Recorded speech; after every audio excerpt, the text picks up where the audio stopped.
بسم اللہ الرحمن الرحیم۔ پارہ نمبر 26 کا خلاصہ پیش خدمت ہے۔ اس پارے میں اللہ رب العزت نے جو مضامین ارشاد فرمائے ہیں، اختصار کے ساتھ ان میں سے چند مضامین کا تذکرہ کیا جاتا ہے۔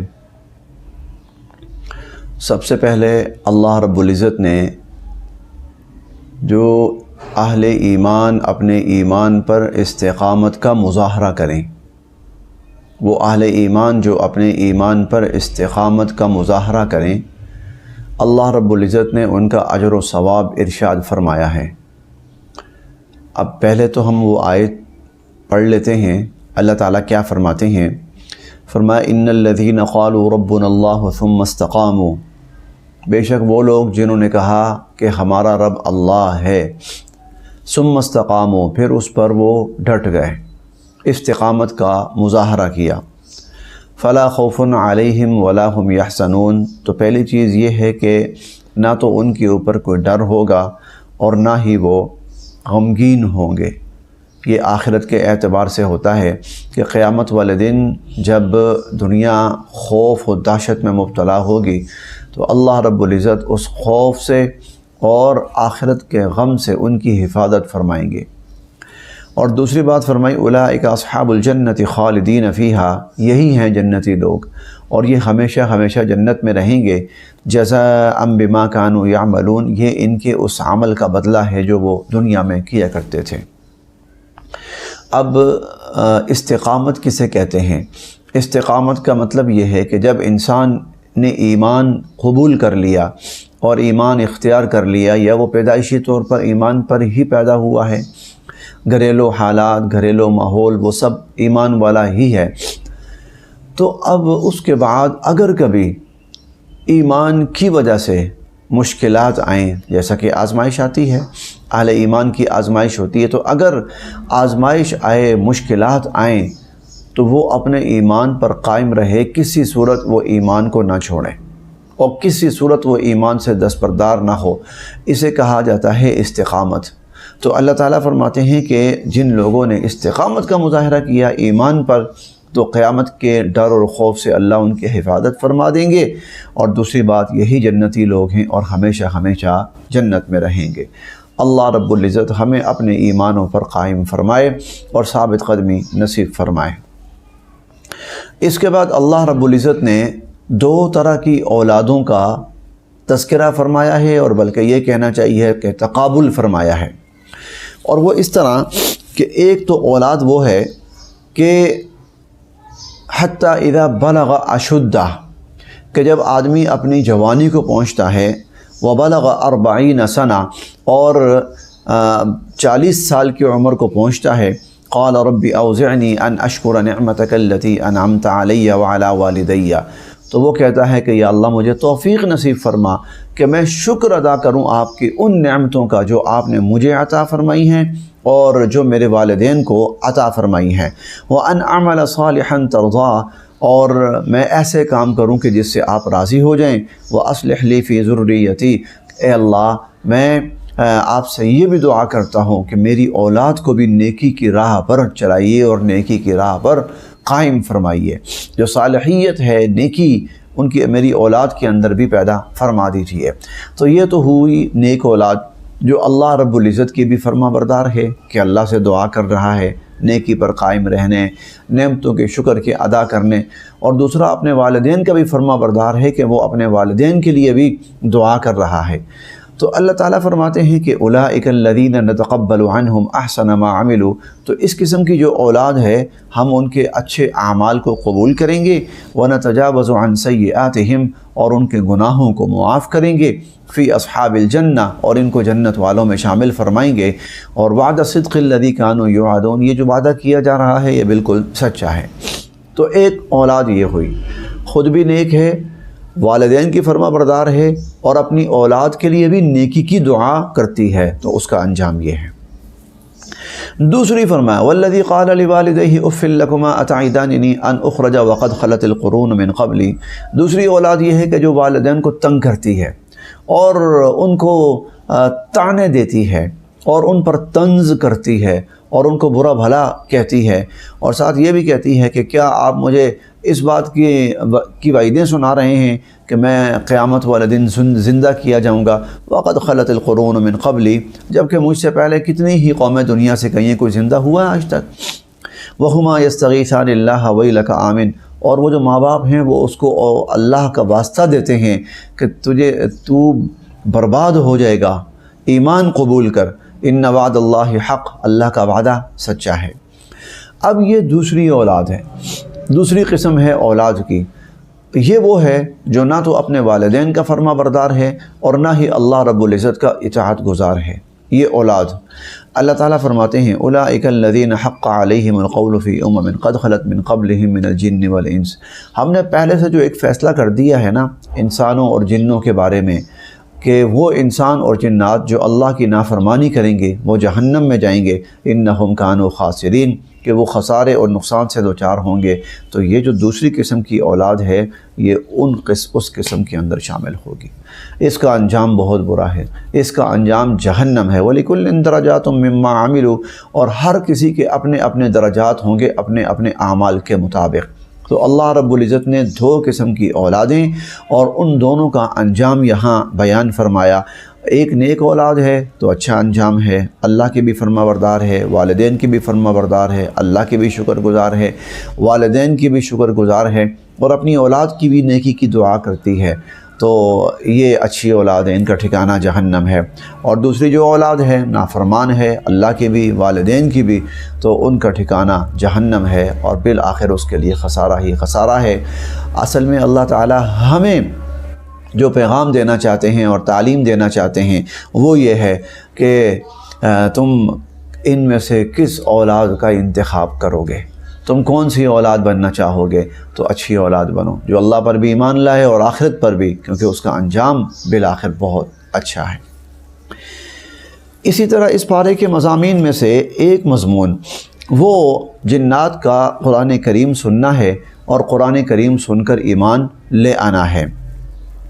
یہ واقعہ ہے کہ رسول اللہ صلی اللہ علیہ وسلم کسی موقع پر رات کو، اور یہ تہجد کی نماز ہوگی، آپ اس میں قرآن پاک کی تلاوت فرما رہے تھے، بآواز بلند فرما رہے تھے۔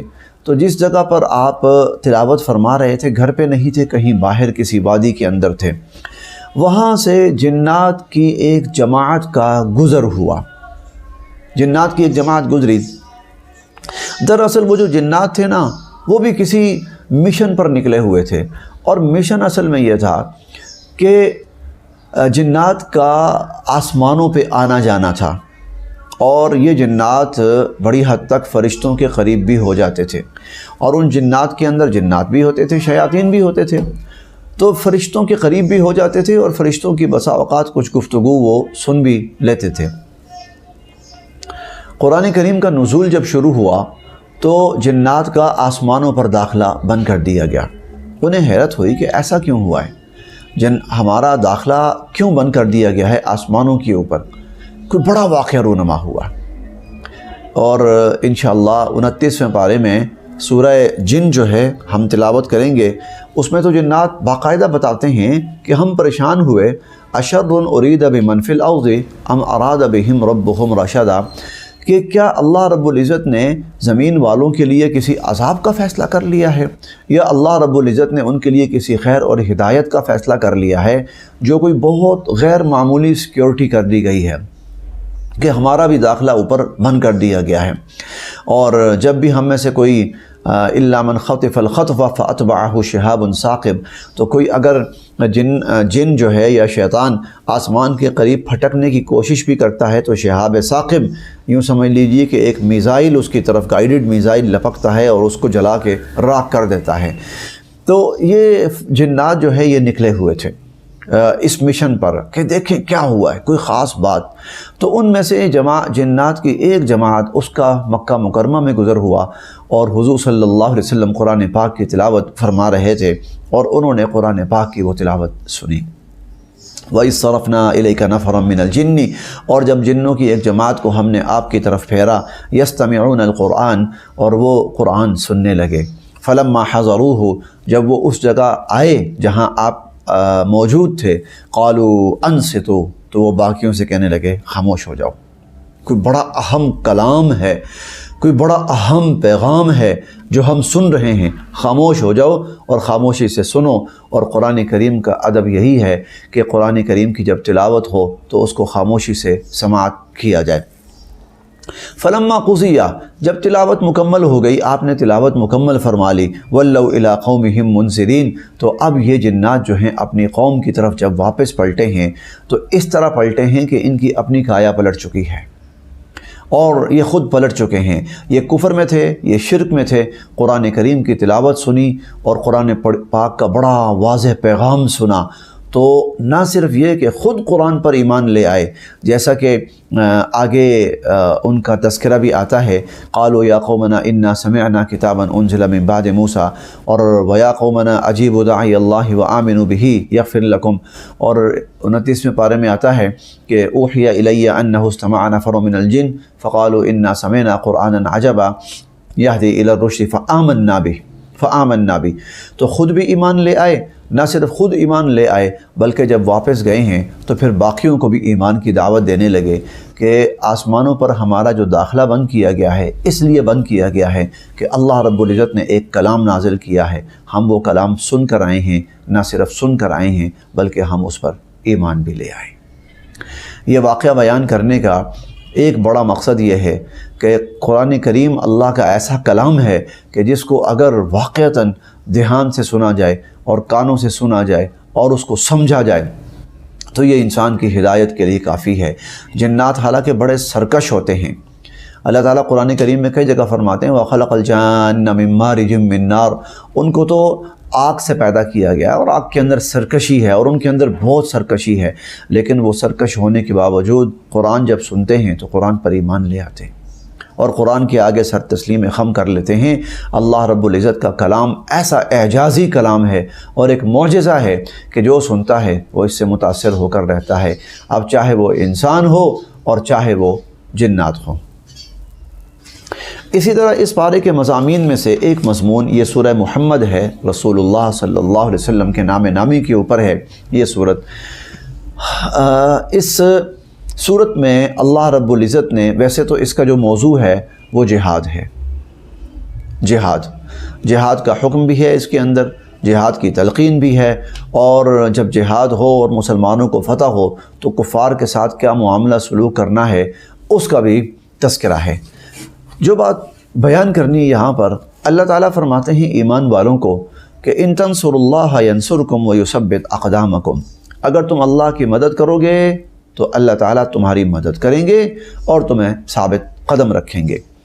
اب اللہ کی مدد کیا ہے اور اللہ تعالیٰ کی مدد سے کیا مراد ہے؟ اللہ تعالیٰ کی مدد سے مراد ہے اللہ کے دین کی مدد کرنا، اور یہاں پر جس ضمن میں یہ آیت نازل ہوئی ہے تو وہ اللہ کے دین کی مدد کس شکل میں ہے؟ وہ جہاد کی شکل میں ہے۔ تو جہاد کرنا دراصل دین کی مدد ہے، اور اللہ تعالیٰ نے دین کی مدد کو اپنی مدد قرار دیا ہے۔ تو اللہ فرماتے ہیں کہ جب تم اللہ کے دین کی مدد کرو گے، یعنی تم جہاد کا راستہ اپناؤ گے، ینصرکم، تو پھر اللہ تعالیٰ تمہاری مدد فرمائیں گے، جیسا کہ ہم چوتھے پارے میں پڑھ کے آئے تھے وَلَقَدْ نَصَرَكُمُ اللَّهُ بِبَدْرٍ، کہ بدر کے میدان میں اللہ نے تمہاری مدد فرمائی۔ تو بدر کے میدان میں کیا تھا؟ صحابہ جہاد کے لیے نکلے، جب جہاد کے لیے نکلے تو اللہ رب العزت نے مسلمانوں کے اوپر استستغیثون ربکم فاستجاب لکم انی ممدکم بألف من الملائکۃ مردفین، اور ہم نے وہاں یہ بھی پڑھا تھا کہ 3000 فرشتوں سے ہم تمہاری مدد کریں گے جو لگاتار آنے والے ہوں گے، اور پھر ایک جگہ یہ بھی آتا ہے کہ 5000 فرشتوں سے ہم تمہاری مدد کریں گے۔ تو اللہ رب العزت کی یہ مدد ہے اگر ایمان والے اللہ کے دین کی مدد کریں گے، اور دین کی مدد جہاد کی شکل میں ہے۔ اسی طرح اس پارے میں اللہ رب العزت نے سورہ الفتح بھی نازل فرمائی۔ یہ قرآن کریم کی بڑی اہم صورتوں میں سے ایک صورت ہے سورہ الفتح، اور یہ جو الفتح ہے اس فتح سے مراد فتح مکہ ہے، یعنی نبی علیہ الصلوۃ والسلام کو اللہ تعالیٰ فرماتے ہیں انا فتحنا لک فتحا مبینا، ہم نے ایک بہت بڑی فتح وہ آپ کے لیے مقدر کر دی ہے اور اس کا فیصلہ کر دیا ہے، اور اس فتح کی ہم آپ کو بشارت اور خوشخبری سنا رہے ہیں، اور اس سے مراد مکہ کا فتح ہونا ہے، جو حضور علیہ الصلوۃ والسلام کا ایک معجزہ بھی ہے اور آپ کی ایک امتیازی صفت بھی ہے کہ آپ کے لیے مکہ المکرمہ کو فتح کرنا حلال کیا گیا اور وہاں جہاد کرنا حلال کیا گیا۔ یہاں اللہ رب العزت نے اس فتح مکہ کی بنیاد بھی بیان فرمائی کہ فتح مکہ کی بنیاد کیا چیز بنی ہے۔ فتح مکہ کی بنیاد دراصل صلح حدیبیہ بنی ہے۔ صلح حدیبیہ فتح مکہ کی بنیاد تھی۔ اور صلح حدیبیہ کیا تھی؟ حضور علیہ الصلوۃ والسلام نے خواب دیکھا کہ ہم طواف کر رہے ہیں، بیت اللہ کا، خانہ کعبہ کا طواف کر رہے ہیں۔ یہ بات پہلے گزر چکی ہے کہ نبی کا خواب معجزہ ہوتا ہے، تو آپ سمجھ گئے کہ ہمیں بیت اللہ کے طواف اور عمرہ کا حکم ہے اس کے اندر۔ چنانچہ رسول اللہ صلی اللہ علیہ وسلم صحابہ کرام رضوان اللہ علیہم اجمعین کے ساتھ 1400 صحابہ کرام کو لے کر آپ گئے طواف کرنے کے لیے، عمرہ کی نیت سے گئے، احرام باندھے ہوئے ہیں، قربانی کے جانور پاس ہیں کہ اللہ کا شکرانہ ادا کریں گے اور عمرہ کریں گے اور طواف کریں گے۔ جب آپ مکہ کے قریب پہنچے تو کفار کو پتہ لگا تو وہ سوچنے لگے کہ اگر مسلمان یہاں آئے اور مسلمانوں نے یہاں آ کر طواف عمرہ کیا اور طواف کیا اور یہاں سے ہو کر گئے تو ہمارے لیے تو ناک کٹ گئی، ہماری یہ تو ذلت ہے ہمارے لیے بڑی، ہم کسی کو منہ دکھانے کے قابل نہیں رہیں گے کہ جن کو ہم نے یہاں سے نکالا تھا وہ اتنے آرام سے آئے ہیں اور آ کر ہمارے گھروں سے ہو کر اور طواف کر کے یہاں سے گئے۔ تو کفار نے حضور صلی اللہ علیہ وسلم اور مسلمانوں کو روک دیا کہ آپ نہیں جا سکتے، مقابلے پہ اتر آئے کہ ہم آپ کو نہیں جانے دیں گے۔ ان کی عزت و نامہ کا مسئلہ بن گیا تھا۔ حضور علیہ الصلوۃ والسلام نے سیدنا حضرت عثمان رضی اللہ عنہ کو بھیجا کہ آپ جائیے اور جا کر کفار سے بات کیجئے اور انہیں کہیے کہ ہم تو صرف اور صرف عمرہ کرنے کے لیے آئے ہیں، دیکھ لیں ہمارا احرام باندھا ہوا ہے، قربانی کے جانور ہمارے ساتھ ہیں، ہمارے پاس کوئی اسلحہ نہیں ہے، صرف عمرہ کرنے آئے ہیں، عمرہ کریں گے اور چلے جائیں گے، ہمارا نہ تم سے کوئی لینا دینا نہ لڑائی۔ انہوں نے کہا نہیں۔ حضرت عثمان رضی اللہ عنہ جب گئے ہیں اور بات چیت کر رہے ہیں تو ایک افواہ مشہور ہو گئی، اور افواہ یہ مشہور ہو گئی کہ حضرت عثمان رضی اللہ تعالیٰ عنہ کو کفار نے شہید کر دیا ہے۔ جب یہ حضور صلی اللہ علیہ وسلم تک افواہ پہنچی، آپ یہی سمجھے، حضور علیہ الصلوۃ والسلام یہی سمجھے کہ واقعتاً ایسا ہو چکا ہے، حضرت عثمان رضی اللہ تعالیٰ عنہ شہید کر دیے گئے ہیں۔ تو حضور علیہ الصلوۃ والسلام نے صحابہ کرام کو جمع فرمایا۔ آپ نے فرمایا ہم کسی لڑائی کے لیے نہیں آئے تھے، لیکن کفار نے اب لڑائی کا ارادہ کر لیا ہے اور ہمارے ایک ساتھی کو شہید کیا ہے، تو اب ہم اس کا بدلہ لیں گے۔ چنانچہ حضور صلی اللہ علیہ وسلم نے بیعت لی صحابہ کرام سے، عہد کرو میرے ہاتھ پر، بیعت کرو میرے ہاتھ پر کہ اب ہم عثمان کے خون کا بدلہ لے کر جائیں گے۔ کفار کو جب یہ پتہ چلا، اچھا کفار کا خیر بات آگے کرتے ہیں، بعد میں کرتے ہیں، یہ جو بیعت ہوئی ہے تو یہ اس کا اللہ رب العزت نے بڑے ہی خوبصورت انداز کے اندر تذکرہ کیا، یہاں پر بڑے خوبصورت انداز کے اندر اور بڑی گہرائی کے ساتھ پڑھتے ہیں ذرا۔ ان الذین یبایعونک، اے نبی علیہ الصلوۃ والسلام وہ لوگ جو آپ کے ہاتھ پر بیعت کر رہے ہیں، انما یبایعون اللہ، تو بے شک وہ اللہ کے ہاتھ پر بیعت کر رہے ہیں۔ اللہ اکبر۔ بیعت کس کے لیے ہے؟ حضرت عثمان رضی اللہ عنہ کے لیے۔ کیا بیعت ہے؟ کہ عثمان رضی اللہ عنہ کو شہید کیا گیا ہے تو اس کا بدلہ لیں گے، قصاص لیں گے۔ بیعت اس لیے ہے۔ اللہ تعالیٰ فرماتے ہیں کہ یہ بیعت آپ کے ہاتھ پر کر رہے ہیں، لیکن دراصل اصل میں یہ اللہ کے ہاتھ پر بیعت کر رہے ہیں۔ اور آگے فرمایا ید اللہ فوق ایدیہم، اللہ کا ہاتھ ان سب کے ہاتھوں کے اوپر ہے۔ ہم ایک تصور کر سکتے ہیں، رسول اللہ صلی اللہ علیہ وسلم بیعت لے رہے ہیں، صحابہ آتے ہیں اپنا ہاتھ حضور کے ہاتھ میں دے رہے ہیں، صحابہ آتے ہیں اپنا ہاتھ حضور کے ہاتھ پہ دے رہے ہیں۔ یہ حضور علیہ الصلوۃ والسلام کا ہاتھ، اللہ معاف فرمائے، یہ صرف ایک سمجھانے کے لیے، ورنہ کہاں ہمارا ہاتھ اور کہاں حضور علیہ الصلوۃ والسلام کا ہاتھ، صرف سمجھانے کے لیے، اللہ پاک معاف کرے، استغفر اللہ۔ تو حضور کے ہاتھ پر صحابہ کا ہاتھ، اللہ تعالیٰ فرماتے ہیں ید اللہ فوق ایدیہم، نیچے آپ کا ہاتھ، اوپر صحابہ کا ہاتھ، صحابہ کے ہاتھ کے اوپر اللہ کا ہاتھ۔ گویا حضرت عثمان کے خون کا بدلہ لینا، اس بیعت کے اندر اللہ بھی شامل ہیں اور اس عہد کے اندر اللہ بھی شامل ہیں۔ اگلا جملہ بڑا معنی خیز ہے فمن نکث فإنما ينکث علی نفسہ، یہ جو بیعت ہوئی ہے نا حضرت عثمان کا خون، حضرت عثمان کے خون کا بدلہ لینے کے لیے، جس نے اس سے منہ موڑا فإنما ينکث علی نفسہ، تو اس منہ موڑنے کا وبال پھر اس کے اوپر ہوگا۔ ومن اوفى بما عہد علیہ اللہ، اور جو اللہ سے عہد ہوا ہے جس نے یہ پورا کیا، فسیؤتیہ اجرا عظیما، تو اللہ رب العزت اسے بہت بڑے اجر سے نوازیں گے۔ اب یہاں ایک بات جو بہت قابل غور ہے، اللہ تعالیٰ اتنا وزن دے رہے ہیں اس بات کو، اور خود اس بیعت میں اپنی شمولیت کا تذکرہ کر رہے ہیں۔ وہ کیوں؟ اس لیے کہ عثمان رضی اللہ عنہ شہید نہیں ہوئے تھے، وہ حیات تھے، لیکن ایک وقت ایسا آنا تھا سیدنا عثمان غنی رضی اللہ عنہ نے شہید ہونا تھا۔ اللہ کے علم میں تھی یہ بات، حضرت عثمان رضی اللہ عنہ شہید ہوں گے۔ جب حضرت عثمان رضی اللہ عنہ شہید ہوں گے تو مسلمانوں کو کیا کرنا چاہیے؟ مسلمانوں کو جس طرح آج حضور کے ہاتھ پر بیعت کی ہے کہ عثمان کے خون کا بدلہ لیں گے، تو مسلمانوں کو پھر اس بیعت کو یاد رکھنا ہے اور عثمان کے خون کا بدلہ لینا ہے، حضرت عثمان رضی اللہ عنہ کے خون کا بدلہ لینا ہے۔ اسی لیے جب سیدنا حضرت عثمان رضی اللہ تعالیٰ عنہ شہید ہوئے تو مسلمانوں نے جو اس پر غیر معمولی غیرت کا مظاہرہ کیا، اس کی وجہ یہ تھی کہ اللہ رب العزت نے کہا تھا میرے ہاتھ پہ عہد کیا ہے، اس کو توڑنا نہیں ہے، جس نے توڑا تو اس کا وبال اس پر ہوگا، اور جس نے پورا کیا تو اللہ رب العزت اس کو بہت بڑا اجر عطا فرمائیں گے۔ اسی لیے اللہ تعالیٰ اگلی آیات میں فرماتے ہیں لقد رضی اللہ عن المؤمنین اذ یبایعونک تحت الشجرہ، اللہ رب العزت ان تمام ایمان والوں سے راضی ہو گئے جنہوں نے وہ ایک درخت کے نیچے حضور علیہ الصلوۃ والسلام کے ہاتھ پر بیعت کی، اور فعلم ما فی قلوبہم، اللہ کو تو پتہ ہے ان کے دل میں کیا تھا، ان کے دل میں ایمان تھا، ان کے دل میں اخلاص تھا، گویا جو حضور حضرت عثمان کے خون کے قصاص کا مطالبہ کر رہے ہیں یا کریں گے، تو اللہ رب العزت نے ان کی تائید فرمائی ہے، ان کے دلوں میں ایمان ہے، ان کے دلوں کے اندر نیکی ہے، ان کے دلوں کے اندر خدا کا خوف ہے، اور فَأَنزَلَ السَّكِينَةَ عَلَيْهِمْ، اللہ رب العزت نے ان پر تسکین نازل فرمائی، وَأَثَابَهُمْ فَتْحًا قَرِيبًا، اور بہت قریب اللہ رب العزت نے ان کو کچھ فتوحات دینے کا ارادہ فرما لی، نقد و نقد اللہ راضی ہوئے، اور چنانچہ اس کے بعد خیبر فتح ہوا۔ تو یہ جو خیبر فتح ہونا ہے یہ حضور علیہ الصلوۃ والسلام کے ہاتھ پر جو بیعت ہوئی تھی، اور بیعت حضرت عثمان کے خون کا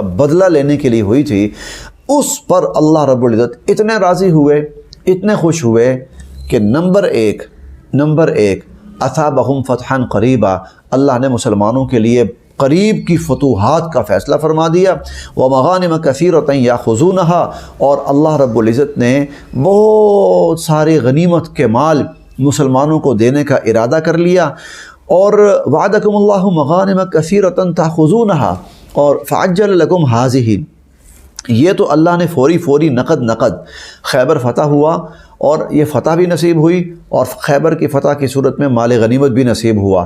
سب کی بنیاد جو ہے وہ صلح حدیبیہ وہ بیعت رضوان ہے، حضرت عثمان کے خون کا قصاص لینے کے لیے جو بیعت ہوئی ہے، سب کی بنیاد وہ بیعت ہے۔ اور پھر اسی کفار کو پتہ چلا، جب اب اس بات کی طرف آتے ہیں، جب کفار کو پتہ چلا کہ مسلمان تو لڑنے کے لیے تیار ہو گئے، تو انہوں نے حضرت عثمان رضی اللہ عنہ کو رہا کر دیا، اور پھر اس کے بعد مسلمانوں کے درمیان اور کفار کے درمیان بات چیت ہوئی، اور بات چیت کے نتیجے میں ایک معاہدہ طے پایا، اور اس معاہدہ کو صلح حدیبیہ کہا جاتا ہے۔ اور یہی معاہدہ جو ہے صلح حدیبیہ کا بالآخر یہی آگے چل کر فتح مکہ کا ذریعہ بنا کہ جزیرۃ العرب کے اوپر اسلام غالب آیا، اور اس سب کے پیچھے بیعت ہے، اور بیعت حضرت عثمان رضی اللہ عنہ کے خون کا بدلہ لینے پر ہے۔ سمجھنے کے لیے بہت بڑی بات ہے۔ مسلمانوں نے جب حضرت عثمان رضی اللہ عنہ شہید ہوئے، بہت بڑی تعداد اٹھ کھڑی ہوئی، حضرت عثمان کے خون کا بدلہ لینا ہے، حضرت عثمان کے خون کا قصاص لینا ہے۔ کیوں؟ ارے اللہ کے ہاتھ پر عہد کیا ہے، اللہ کے ہاتھ پر بیعت کی ہے، اور اللہ رب العزت نے عہد ہونے دیا، بیعت ہونی دی، اور اس بیعت کے اندر اپنے آپ کو شامل کر لیا، ید اللہ فوق ایدیہم۔ یہ ایک بڑا اہم مضمون اللہ رب العزت نے اس پارے کے اندر ارشاد فرمایا۔ اب اسی طرح اس 26ویں پارے کے جو مضامین ہیں ان میں سے ایک سورہ الحجرات ہے۔ سورہ الحجرات کے دو بڑے مضامین ہیں، ایک حضور علیہ الصلوۃ والسلام کے آداب، اور دوسرا مسلمانوں کے باہمی آداب۔ مسلمانوں کے آپس کے باہمی آداب۔ حضور صلی اللہ علیہ وسلم کے جو آداب بیان فرمائے اللہ رب العزت نے، ان میں سے ایک ادب تو یہ ہے کہ لا تقدموا بین یدی اللہ ورسولہ، اللہ اور اس کے رسول سے آگے نہیں بڑھنا۔ آگے نہ بڑھنے سے مراد جہاں اللہ اور اللہ کے رسول کی بات آ گئی اور اللہ اور اللہ کے رسول کا حکم آ گیا تو ایک مسلمان کے لیے وہاں پر فل سٹاپ ہے، بس حرف آخر ہے یہ بات۔ اب اس میں یہ نہیں کہہ سکتا جی ہم تو یہ سمجھتے ہیں اور ہماری رائے تو یہ ہے اور ہمارا خیال تو یہ ہے، ہم زیادہ مناسب کسی اور چیز کو سمجھتے ہیں، نہیں۔ اللہ اور اللہ کے نبی کی جب بات آ گئی، اللہ کی اور اللہ کے نبی کی، بس حرف آخر۔ دوسری بات حضور علیہ الصلوۃ والسلام نے اللہ تعالیٰ نے یہ فرمائی کہ لا ترفعوا اصواتکم فوق صوت النبی، جہاں حضور علیہ الصلوۃ والسلام تشریف فرما ہوں تو گفتگو چل رہی ہو، مشاورت ہو رہی ہو تو خبردار تمہاری آواز حضور علیہ الصلوۃ والسلام کی آواز سے اوپر نہیں ہونی چاہیے، ان سے اونچی نہیں ہونی چاہیے۔ ان تحبط اعمالکم وانتم لا تشعرون، اگر ایسا ہوا تو یاد رکھنا یہ بے ادبی شمار ہوگی اور اس بے ادبی پر تمہارے سارے نیک اعمال اللہ تعالیٰ ضائع اور برباد کر دیں گے، تمہیں پتہ بھی نہیں چلے گا۔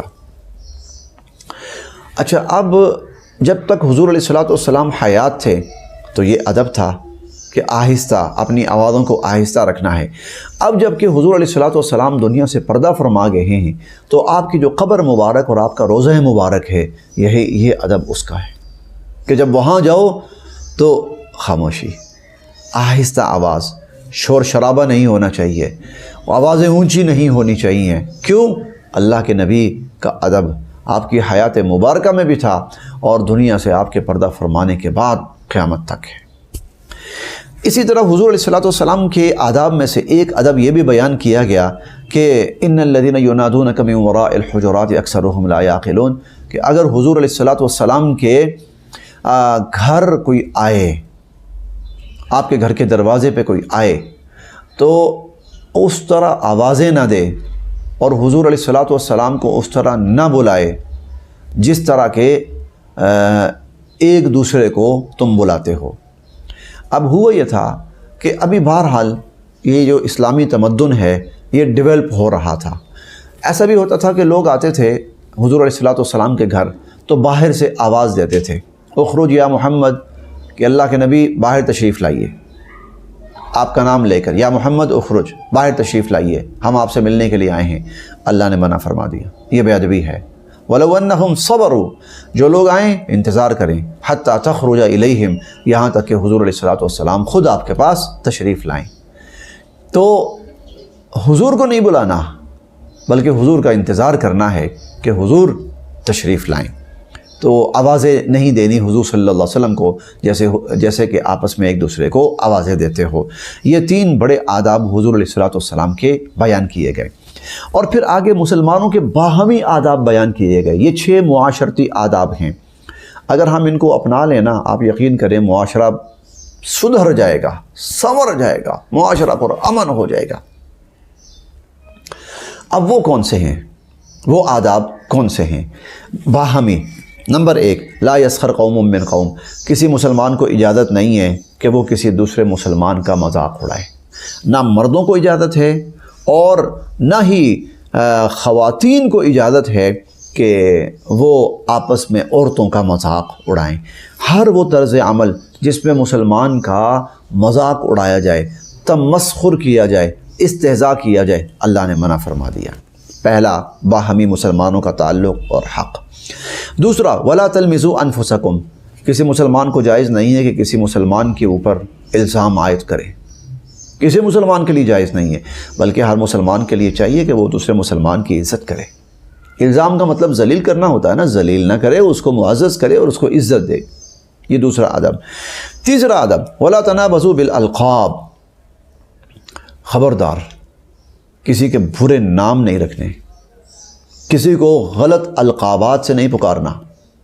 ولا تنابزوا بالالقاب، ذرا ایک لمحے کے لیے رکی یہاں پر، ہم کیا کر رہے ہیں آج؟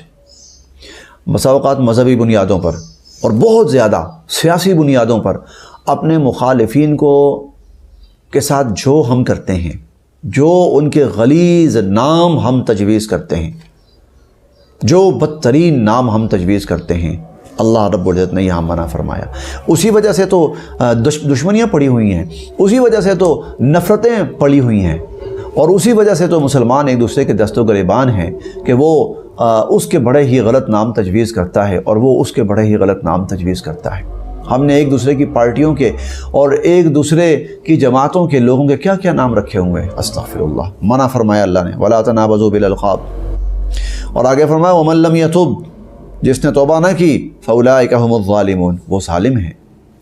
یہ 3 احکامات ہو گئے۔ چوتھے، اجتنبوا کثیرا من الظن، کسی مسلمان کے لیے جائز نہیں ہے کہ وہ مسلمان کے بارے میں بدگمانی کرے۔ بدگمانی یعنی کوئی مسلمان کسی مسلمان کے بارے میں دل میں برا خیال لائے، اسے بدگمانی کہتے ہیں۔ دل میں برا خیال نہیں جائز، نہیں جائز، بلکہ حضور علیہ الصلوۃ والسلام فرماتے ہیں مومنوں کے بارے میں اچھا گمان رکھو، ظنوا بالمؤمنین خیرا، مومنوں کے بارے میں اچھا گمان رکھو کہ یہ بڑا نیک انسان ہوگا، بڑا اچھا انسان ہوگا، بڑا بھلا انسان ہوگا، یہ نیکی پر ہوگا، یہ خیر پر ہوگا، یہ رحمت پر ہوگا۔